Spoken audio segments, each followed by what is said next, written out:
हेल' खुलुमबाय बयखौबो दिनैनि गोदान ब्लगाव नोंथांमोनखौ बरायबावनाय जाबाय। आङो नोंथांमोननो दिनैहाय दिन्थिगोन जाहैबाय चारक फुजा माने बोरसि फुजानि खेलाखौ नोंथांमोननो दिनैहाय देखायनो आखायाव लाबाय।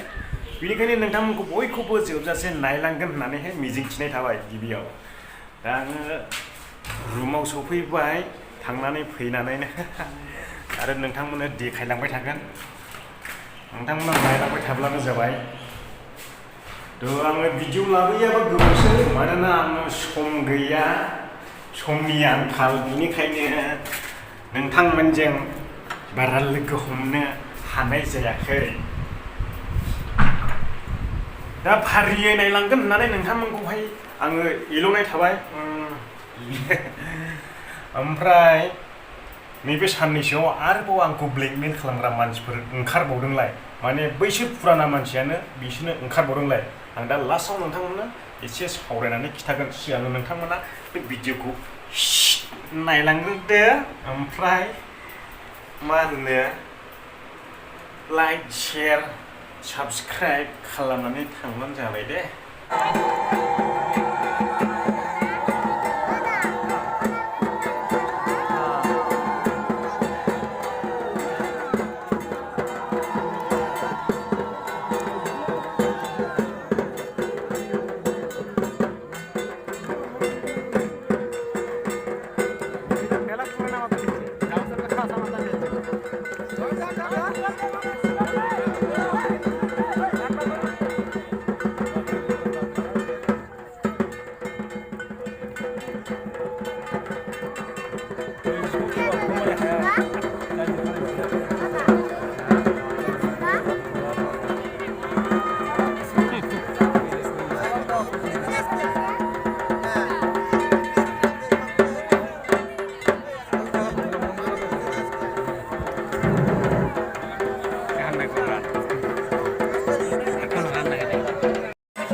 बिथांमोननो खिन्थानो नागिरदोंमोन दहाय आंनि बागैहाय जायफ्रानाखि आंनि मुङावहाय WhatsApp ग्रुप खुलिनानैहाय ब्लेकमेल खालामगासिनो दङ आरो आंनि मुंजों गेलेगासिनो दं आंनि इउटुबनि प्रफाइल आरो आंनि नाम आंनि सापर्टार होननानैहाय बिथांमोना ग्रुप खुलिनानैहाय दा बायदिसिना फट' भिडिअ शेयार खालामदों नाथाय आङो बुंहरो नोंथांमोनखौहाय बे ग्रुपआ आंनि ग्रुप नङा बेबायदि ग्रुप आंनि जेबो ग्रुप गैया आङो मोननै इउटुबार टीमनि ग्रुपआवल' दङ नोंथांमोना मिथिखागौ दा आङो नोंथांमोननो एसे स्क्रिनशट देखायबाय बे स्क्रिनशटखौ बिथांमोना आंनि इउटुबनि होनानैहाय आंनि नामजों खुलिनानै आंनि सापर्टार होननानैहाय बिथांमोना ब्लेकमेल खालामगासिनो दङ आरो आं बिथांमोनखौहाय बारा गोबाव नायले आङो सावरायगासिनो दङ दा बेखिनियानोमोन आं जोबोद दुखु मोनदों बेफोरबायदि खालामबाय थानायनि थाखाय बिसोरो दानिल' नंला 3 मास 4 मास जाबाय बिसोरो आंखौहाय बेफोरबायदि ब्लेकमेल खालामनानैहाय आरो बिसोरो दङ जाहैबाय मानसिया दादगारिनि सासे दङ ओमफ्राय ओरैहाय आमथेखा बालाजाहार ओनसोलनि सासे दङ खनसे आङो सासे मानसिखौ रस्टिं खालामदोंमोन बे रस्टिं खालामजानायनि फंबाय होननानैहाय आङो मिथिनो मोन्दों आङो मुंखौ खारिथ'ले दिनैहाय खिन्थु नोंसोरो